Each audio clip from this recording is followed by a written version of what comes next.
Look, one of the biggest lies most new videographers believe is this. They think the reason they're not successful yet is because they don't have the right gear. They think if they just had a better lens, 70-200 or 24-70 G Master, better lights, then everything would change. You know, more clients, better videos, more money. But after over 10 years of being a videographer, running the studio with my wife, filming weddings, documentaries, and content for businesses, I can tell you this right now. The gear has almost nothing to do with why most videographers struggle.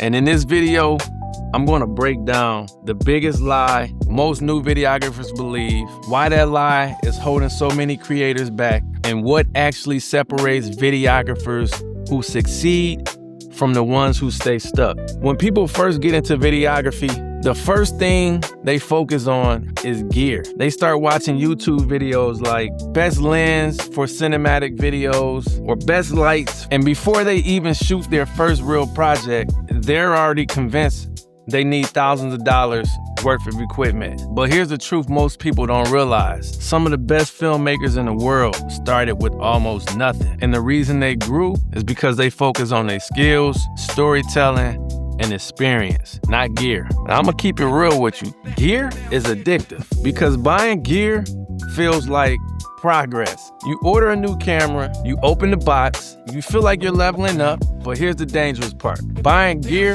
can trick you into feeling like you're improving when you're actually avoiding the real work. And the real work is learning how to capture emotion. Those things are what actually makes a great video. I remember our first camera, my wife's mom let us use that camera. And so I thought I was on top of the world with this little small Sony camera, because prior to that, I was working with a flip camera. I knew that the camera she let us use was way better than this flip camera, but I knew that it was more things that we needed. I knew we needed, you know, microphones, we needed lights. I think one of the mistakes I made early on was just shooting everything in auto white balance. And then when you get it in post and it's flipping from a warm tone to a cool tone, that was really crazy. The first paid project that we got, I remember seeing my cousin on an Easter weekend. It was a Saturday. I saw him at church and he asked what I'd been up to. And I'm like, man, my wife and I just started this production company and, you know, we have all the bells and whistles. We really didn't. I was exaggerating. I was kind of speaking our future into fruition. I always like to think. He said, well, I'm gonna have somebody call you. And this guy happened to be the owner of a really big car dealership. That was Saturday I saw him. The owner called us that Monday and he wanted us to film his son's, or fast forward to now, we ended up filming his son's wedding this past year at Michigan Central at the train station. Let's talk about full circle moment. The first time I realized that gear wasn't super important is when I showed up with that borrowed camera that my mother-in-law let me use. And it was another guy. At this time, he was shooting with a Canon C100. So it was beefed up. He had it loaded, you know, the side arm, the mic that sits on the top. He had the 70-200, couple lenses with the hoods on them. And I'm just here with this small little point to shoot. But I end up killing that.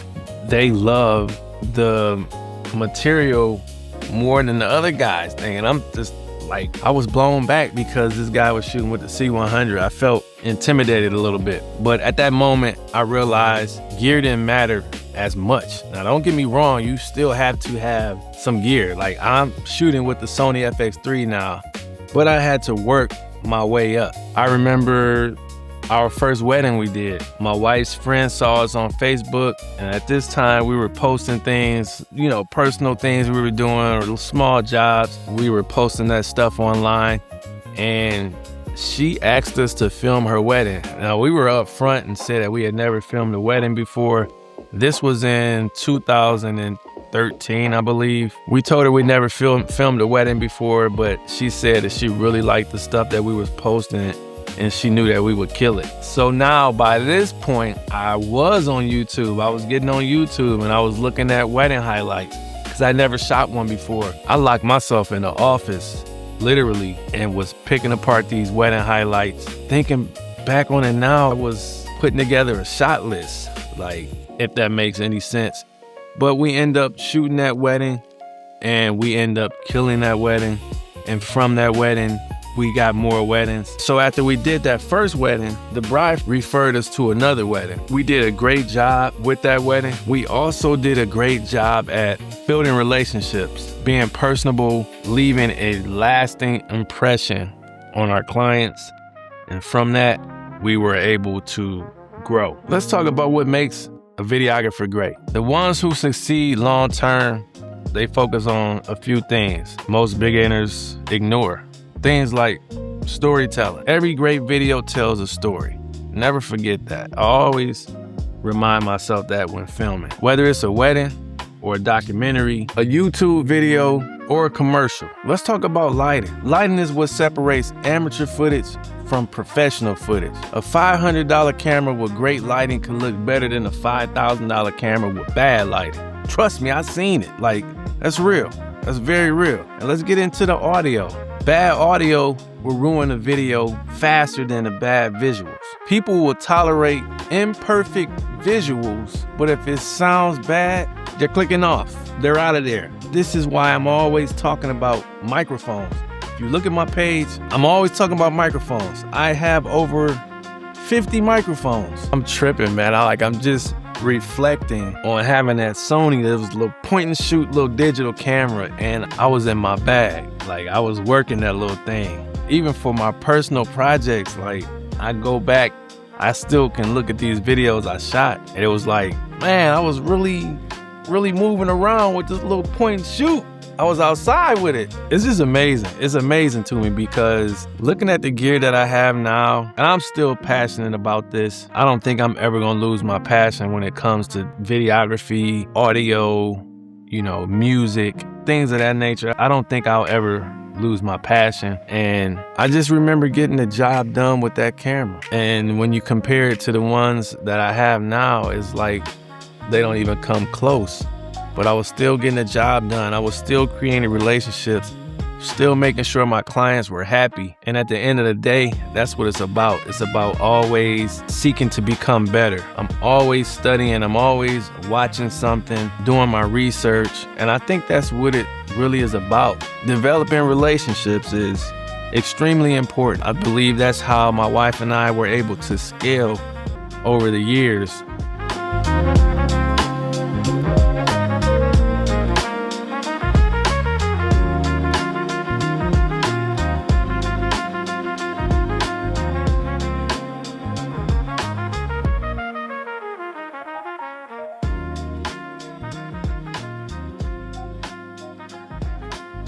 One point of our career, we were doing 40, 45, 50 weddings a year. And at this point, we had a team of people working with it, and we were able to cover that. But it's just like starting with this point and shoot camera to having a team of over 10 people and being able to cover 4 weddings in one day. It's amazing just thinking about it, because my wife and I, we started it together, and to watch it grow. Now our oldest son is full-time with us. It's really just been a blessing, and it's humbling in a good way. Just, you can really do anything you put your mind to. I know that because my wife and I put our minds to this, and we put a lot of hard work into it, and we are where we are at. I always say, I'm not where I want to be, but I'm not where I was. Now we own content studio, which is not too far from our home, so that's super convenient. We are able to do our own content. We service our clients. We service local businesses. People fly in to work with us. People fly us out to work with them. It's crazy because it all started with that borrowed camera. Not the best equipment, but a lot of passion went into it, a lot of learning experiences. I am super grateful for my mother-in-law allowing us to see that camera. Just growing up, my uncle always had a camera. My wife's granddad always had a camera. It was with us the entire time. And now to see that That's what's sustaining us and taking care of our family, our 5 kids and 1 dog. It feels good. Not bragging, just saying these things to hopefully inspire somebody to let them know it can be done and you can do it. Let's talk about the importance of audio and how sometimes that could be more important than the actual camera. So I remember doing one of our earlier weddings. Now I had control audio. I believe at that time I had the Tascam DR40 and I was plugging to the house sound for the ceremony, and I was also plugging into the DJ board for the reception. And this third wedding at the church, they did not have sound. And at that time, I did not have lapel mics. And so for the ceremony, we had to use on-camera audio. I just remember doing the highlight and cringing. Now they loved it, they did. They loved it, but I cringed when it got to that point because having control audio is super important, especially when you're doing weddings. You know, when you're doing the wedding day interviews, you want to have control audio. When you're filming the ceremony, you want to have control audio, whether it's the lapel mics, plugging into the house, or now I do both. Now I have a backup for a backup for a backup. I'm running 3 sources of audio. And at the reception, you want to have controlled audio for the speeches, the toast. You just want to have that controlled audio. And it's like, you can have an okay camera, but if that audio is controlled, it's going to make it a lot better. Trust me. Let's talk about why beginners delay starting. A lot of videographers delay starting because they think they're not ready yet. I remember thinking that same thing. You know, you'll say something like, I just need 1 more lens. I felt like that for a long time. Or I just need better lights. I just need a better camera. You know, all those type of things. But the truth is, the best thing you can do for your videography career is to start shooting immediately. Start shooting your friends. Start shooting events. Shoot small projects. Shoot anything. Like, I was outside with my camera. At one point, I was filming the trees and the flowers we had just planted. I was filming the deers running through the backyard, like getting very cinematic with it. Because not only did I enjoy it, but I knew that I was learning. Every time I picked this camera up, every time I cut it on, I was learning. And experience is the greatest teacher in filmmaking. Never forget that. I was doing it without even thinking about it. But now thinking about it, I know, like, experience is the greatest teacher. I remember starting our studio off. We had a home studio in our basement. Our basement was huge at that time. We bought a backdrop. We bought the stands. At this time, we had our own camera. We had 2 lights with the flashes that you plug in. And I just remember feeling like we had everything we needed. It was a little cheap setup, but we were learning how to use that cheap setup. We were learning how to make the end result not look like what we used to take it, if that makes any sense. I remember when we had that setup, saying to my wife, I feel like we need better gear. But at the point of me saying that, I also felt like we had utilized the gear that we had. So that was my reasoning behind saying it was just time to level up at that point. But I think about our first home studio, and then you fast forward to now, we own a content studio. Sometimes I walk in this studio and the evolution, it blows my mind, to be honest with you. I think about that home studio with the cheap backdrop, right? With the cheap stands and those cheap 2 lights, but it got the job done. But I fast forward to now, and we have our own studio, and our son is working full time with us, and he's a videographer and a photographer. He's a hybrid. And our oldest daughter is into photography, and our youngest daughter is into editing. And our middle son is into the books, the money. He wants to know how much this costs. How much did you make from this? Why did you charge that? That's him. And we're figuring out the 5-year-old. He's all over the place. I want to just make sure that you enjoy the journey, even the hard moments, even the tough times, even the trials. Make sure you enjoy it, because that's all a part of the process, the journey. Enjoy the journey. Don't enjoy it when you get to where you want to go. Enjoy the entire process, because the process is what makes the journey worth it. You know, I remember not getting jobs. I remember long days, long nights, sleepless nights. I remember being happy. I remember our first time we were flown out of the country to go film. Then it happened again, and then it happened again, and then it happened again, and then it started happening every year. And then we started taking our kids. Then we started taking our parents. And it's just like, it's all from the camera. Don't underestimate what you can do. Even starting out, I always look back at myself with this little camera that we started out with. I look now, and it's just, the big point of it all is don't underestimate yourself, put the work in, and enjoy the journey. You know, I mentioned our content studio that we have, but we also have studio inside our home. It's like 3 places we can shoot in the house to make it look like we're not at home. So let's talk about some things that videographers should focus on. If you are new to videography, instead of worrying about gear, focus on these 5 things. You should focus on storytelling, composition, lighting, audio.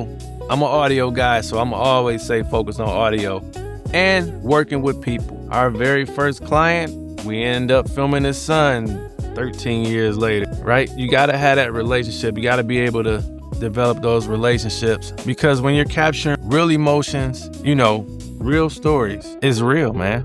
That's what it is. You know, if you're watching this video and you're just getting started, let me encourage you, if I haven't already, you don't need the most expensive camera. I started off with a point and shoot, with a kit lens at that. So you don't need the most expensive lens or the biggest setup. But I am gonna tell you what you do need. You need the courage to start creating, because every great filmmaker started somewhere, and most of them started with way less than you have right now. I started with a borrowed camera and a dream, right? But now I got the studio with a big team, you feel me? So now if you're a videographer watching this, don't fall for the biggest lie in the industry. Gear does not make you a great filmmaker. Your vision, creativity, and persistence do.